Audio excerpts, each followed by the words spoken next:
Quel est l'objet le plus lourd dans cette pièce selon vous? Je vous laisse deviner le temps que je me gratte l'oreille. Vous avez pas? Pourtant la réponse me semble plus qu'évidente. En première position, on a mes immenses biceps. Faut vraiment que j'arrête avec ces blagues, ça devient trop redondant sur cette chaîne. Et deuxièmement, ce portfolio. Quel bijou. Non, en vrai je fais le dingue mais il pue la merde. Ça, ou mon passage aux toilettes après avoir mangé épicé, y a aucune différence. Soyons indulgents 2 secondes. C'est mes premiers tatous qu'il y a là-dedans. On démarre tous de quelque part, ok? Est-ce que je juge vos premiers tatous, moi? Oui, dans cette vidéo-là. Soit, je peux officiellement intituler cette vidéo « Je redessine mes tatous 6 ans plus tard » parce que... ça fait 6 ans que je les ai dessinés. De toute évidence. Bienvenue dans ce 2e épisode de la série. Ouais, vous avez peut-être oublié le premier étant donné que ça fait plus de 2 ans que je l'ai sorti. Je sais pas ce qui s'est passé entre temps. J'allais vous dire, n'hésitez pas à aller voir le premier épisode, mais... En fait, ne le faites pas. Je l'ai re-regardé en préparant cette vidéo aussi. Le malaise, je me suis cringé. Ah non mais j'étais ultra tendu en fait. Même un coton-tige l'est moins quoi. Salut, je suis tendu. Bon après, pareil que pour le portfolio, c'était les débuts de ma chaîne, je savais pas ce que je faisais. L'évolution est un processus, pas une course. Ouais, je me tends. Parlant d'évolution, j'ai feuilleté mon portfolio et j'ai sélectionné 3 dessins qu'on va redessiner ensemble aujourd'hui. Mon style ayant évolué, ma technique de dessin aussi. Je vous affiche les 3 tatous en question. Ils sont là. Qu'est-ce que je vais pouvoir bien faire de cette merde? C'est ce qu'on va voir ensemble. Mais c'est pas tout! Attends les gars, on fait pas les choses à moitié non plus. À partir des 3 nouveaux dessins que j'aurais fait aujourd'hui, on va créer une affiche. Un peu comme celle que vous voyez au mur derrière moi. Ça fait longtemps que j'ai plus fait d'illustration, je suis impatient de le faire. Je vous propose de tout de suite démarrer avec le premier tatou. Et ensuite de ça, on réfléchira à une compo qui tient la route pour l'affiche. Qu'est-ce qui ne va pas dans ce tatou selon vous?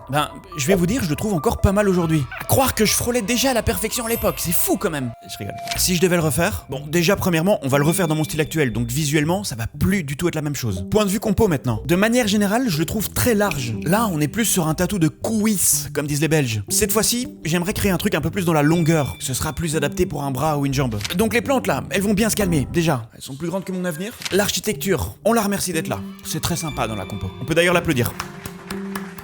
Par contre, tu vois, je trouve que ça manque un peu de gourmandise. C'est très plat. C'était bien évidemment voulu à l'époque, mais je suis plus dans la même dynamique aujourd'hui. On dirait pas non, par exemple, à une petite porte ou une petite fenêtre. Question d'apporter visuellement un petit truc un peu sympatoche, tu vois. Ok, attendez, parce que j'ai l'impression que c'est déjà important de sortir Photoshop pour vous faire un petit croquis. J'avais en tête une forme hexagonale telle que celle-ci. C'est peut-être pas un hexagone, je sais plus les gars. Ça fait longtemps la géométrie. Jean-Michel, mathématicien, me corrigera bien dans les commentaires. Un trou à l'intérieur, parce que oui, évidemment, la main doit bien sortir de quelque part. On rajoute un peu de volume en dessous. On n'oublie pas la fameuse porte. Magnifique. Quelques briques pour ajouter de la texture. On est tout bon. Ensuite, ça part sur les mains. Je verrai plus tard comment intégrer les feuilles dans la compo. J'ai pas envie de faire une main aussi plate que celle dans mon portfolio. Si on pouvait lui donner une position de main qui essaie de s'échapper, ça peut être intéressant visuellement. Et surtout, ça fait sens avec la symbolique du tatou. Bon, peut-être pas aussi torturé que ce que je fais ici. C'est un croquis les gars. Pas m'insulter s'il vous plaît. Quelques petites feuilles à la con. Je vous efface le fond pour que vous ayez une bonne idée. Voilà ce qui pourrait selon moi améliorer la composition. Vous êtes pas convaincu? C'est normal, ça ressemble à rien. Peut-être en rajoutant des ombrages, ça vous aide un peu? Toujours pas? Allez, je vais me faire foutre alors. Sur Illustrator, je commence tout de suite en traçant l'hexagone, qui n'en est peut-être pas un d'ailleurs. Je connais toujours pas le nom de cette forme. Petit tips que je glisse à ceux qui sont abonnés à ma chaîne. Les autres, skippez de 10 secondes. Non, vous le méritez pas les gars. Objet, tracé, décalage. Ça vous crée un deuxième tracé parfaitement parallèle à votre ancienne forme. J'en vois beaucoup galérer avec ça. Voilà la solution mes petits gourmands. Voilà. Et maintenant me faire un petit don de 1068 € sur mon Patreon. C'est faux, j'ai pas de Patreon. Je duplique, on entame la zone du dessous. Pour la porte, autre petit tips. Décidément, c'est une donation de 8830 balles que vous devez me faire à ce niveau-là, hein les gars. Je démarre d'un carré, j'arrondis les angles du dessus. Ouais bon, ok, c'est de la merde comme conseil, tout le monde le savait déjà. Je duplique, je crée les murs. Magnifique. Pour ce qui est des briques, c'est un peu du chipotage. Je choisis délibérément de laisser les briques par-dessus la porte. C'est-à-dire que j'efface pas ces briques-là. Vous comprendrez pourquoi d'ici quelques secondes. Je rebascule sur Photoshop. Je colle les briques et je duplique pour compléter les 2 faces du côté de l'architecture. Raison pour laquelle je n'avais pas effacé la porte sur la face avant. J'ai besoin de l'entièreté pour les faces du côté. Je réajuste et... ça marche pas. Super. Je suis une merde en géométrie, je vous le dis depuis le début. J'ai corrigé l'erreur. Et regardez-moi cette petite beauté maintenant. Maintenant qu'on a une bonne base, je vais pouvoir entamer la main et les feuilles. Et là, vous allez voir, c'est une autre manière de procéder. Petit croquis de la main, traçage des lignes au propre. J'efface la zone de l'architecture cachée par la main. Magnifique les gars. Est-ce qu'on n'aurait pas un petit quelque chose qui arrive là par hasard? Pour les feuilles, le processus est le même que pour la main, donc je vous épargne de toutes les étapes. Je vous affiche tout de suite le dessin à l'écran. Je suis hyper content de ce que j'ai fait jusqu'à maintenant. Je me suis de nouveau un peu emballé sur les fleurs. Je vous l'accorde. Je le sentais bien. Pour ce qui est des ombrages, la seule astuce que je peux vous donner, c'est d'imaginer d'où vient la lumière. Dans ce cas-ci, elle viendra de la droite. Mis à part ça, je peux rien vous dire de plus que d'essayer d'imaginer à quoi ça pourrait ressembler ressembler dans la réalité. Essayez d'avoir une image mentale avant même de dessiner les ombrages. Vous me voyez faire pas mal de retours en arrière. C'est pour avoir une idée globale de comment la lumière est censée taper sur cette surface 3D. Évidemment, il y a eu des ratures. Il se peut que je m'y reprenne à plusieurs fois avant d'avoir le bon ombrage. Exemple simple par rapport à la visualisation 3D, les petites ombres portées des gouttes. Toujours en respectant la direction de la lumière. Évidemment, c'est des petits détails, mais qui rajoutent du volume. Voilà, c'est à peu près tout ce que je peux vous dire. Voilà la raison pour laquelle je ne pourrais pas être prof de dessin. Je ne sais pas expliquer comment je fais à part ce que je vous ai dit. C'est une histoire d'observation et c'est à vous d'expérimenter. Ok les gars, j'ai fini le dessin, je suis hyper satisfait. C'est exactement le rendu que j'avais en tête. Laissez-moi vous faire un petit reveal.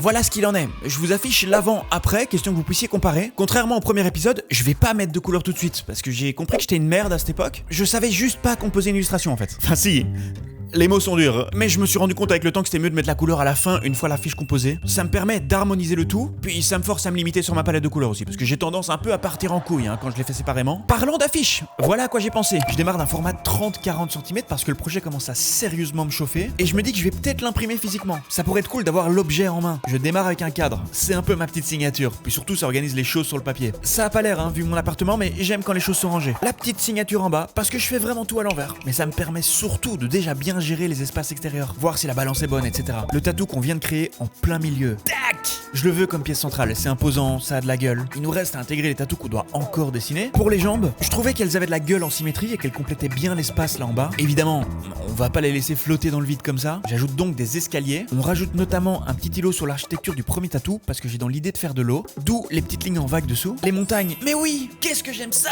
Ça plante tout le décor. Le dernier tatou, fleur-flamme, que je dois encore dessiner sera coupé pour donner l'illusion qu'il sort de l'eau. Même si on va le dessiner entièrement pour voir ce qu'il donne en tatou hors contexte affiche. On n'oubliera évidemment pas de donner un petit effet de reflet dans l'eau. Les nuages pour donner un peu de texture dans le ciel. Tout bon. Voilà donc le plan pour l'affiche. Au fur et à mesure que je dessinerai les éléments, on les rajoutera dans l'affiche, donc vous pourrez voir l'évolution.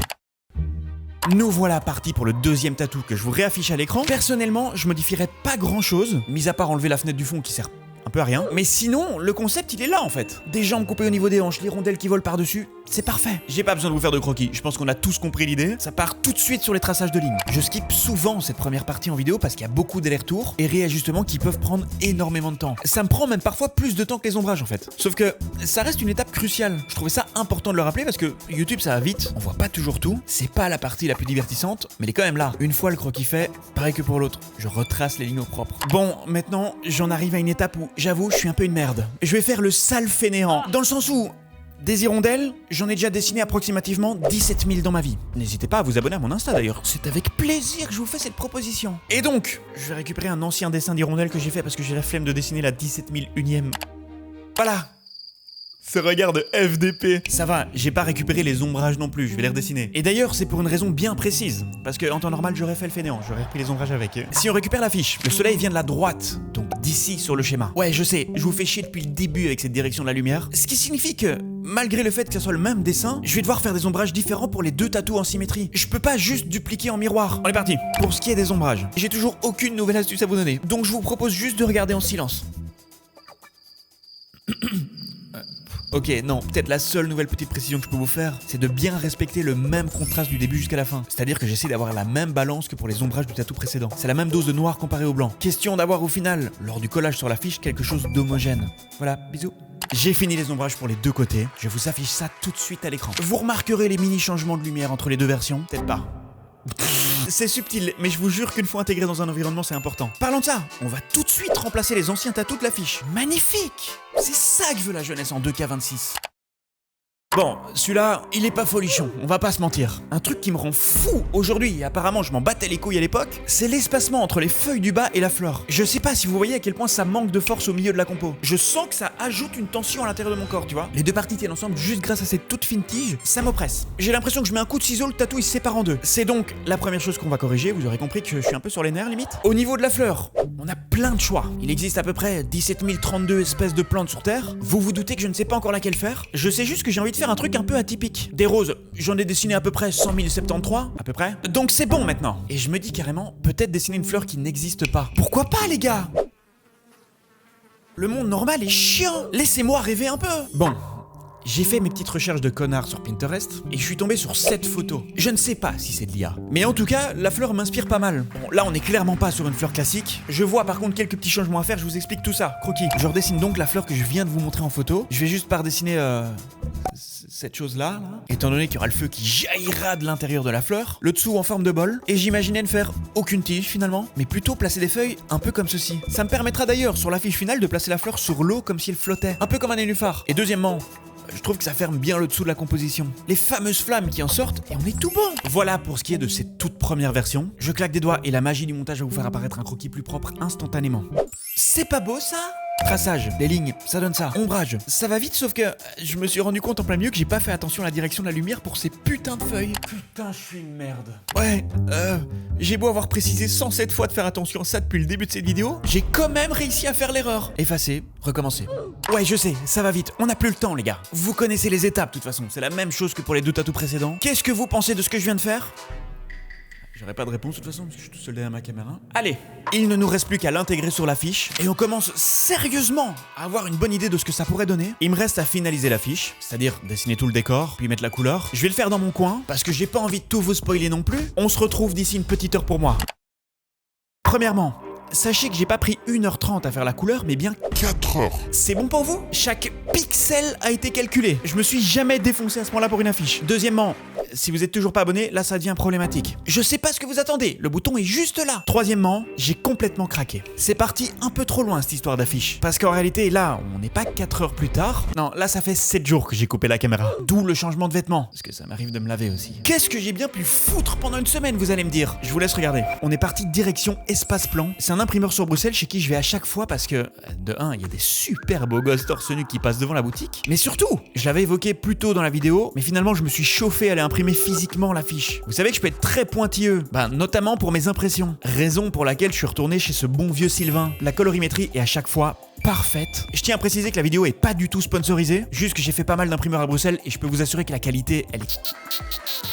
Je ne peux que vous recommander Espace Plan. Dernière petite chose avant de vous montrer l'affiche que j'ai juste ici, j'ai peut-être oublié de vous parler d'un petit détail. J'ai pas imprimé qu'une seule affiche. Non les gars, vous savez à qui vous parlez. J'ai eu envie de vous régaler. Au cas où vous aussi vous voudriez en avoir une chez vous, j'en ai fait imprimer 20. Et c'est peut-être ça l'aspect de YouTube que je préfère, la thune.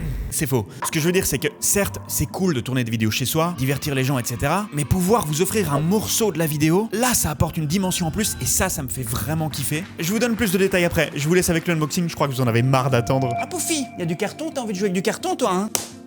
Oh si j'ai foiré mon fichier, mais qu'est-ce que je m'en voudrais. Oh là là. Putain, je suis trop content. Je peux vous dire que les couleurs c'est quelque chose hein. Elle est là. Regardez-moi cette petite beauté là. Attends, parce que je crois qu'on voit rien que la lumière. Putain, j'arrive pas à la voir sans reflet. Je vous ferai une belle vidéo. Bon, niveau taille, il se peut que j'ai un peu déconné aussi quoi. Si vous voulez rendre votre salon aussi beau que le mien avec ce magnifique print à votre mur... Cette phrase de gros vendeur, je déteste faire ça. Je me suis fait un petit big cartel sur lequel vous pourrez le commander. Le lien est en description. J'ai fait 2 formats différents. 50 x 70, ça c'est le huge. Et sinon il y a 30 x 40 cm. Attention à bien sélectionner la taille que vous voulez quand vous commandez. Ce sont 2 formats de 4 classiques que vous pouvez trouver un peu partout. Ikea, Amazon, peu importe. J'ai aucune idée de combien je vais en vendre. C'est la première fois que je fais ça. J'ai donc imprimé 5 grands formats comme celui-là et 15 au petit 30-40. C'est la taille classique pour les cadres à la maison. Je les ai tous signés et numérotés. Puis évidemment, emballés dans les règles de l'art. Je suis tout aussi pointilleux sur ce genre de choses. Les prix sont pas encore fixés, mais je pense que je vais faire 30 € pour le petit et 70 pour le grand. J'ai essayé de faire le plus abordable possible. En termes de pays, je suis limité. Ils seront disponibles en Belgique, France, Luxembourg, Pays-Bas et Espagne. Aucune idée de pourquoi je mets l'Espagne, on sait jamais. Je suis désolé pour les autres, hein. Je pense aux Canadiens ou aux Suisses. Les prix d'envoi par la poste étaient complètement déconnés. J'atteignais parfois les 60 balles. Ça n'a aucun sens sur un print à 30 €. Donc ce sera Mondial Relais, il n'envoie pas en Suisse ni au Canada. Pour les prix d'envoi, on tourne autour de 4 et 7 € dépendamment de où vous commandez. De toute façon, tout ça sera automatisé sur le site lorsque vous rentrerez votre adresse de livraison. Et si vous êtes sur Bruxelles et que l'affiche vous intéresse, n'hésitez pas à me contacter pour éviter les prix de shipping. Par contre, si c'est pour le grand format, envoyez-moi un message rapidement parce qu'il n'y en a que 5. Merci à ceux qui commanderont, ça m'aide énormément. Merci aussi à ceux qui ont regardé jusqu'ici. Je vous kiffe les gars, on se retrouve une prochaine. Bisous.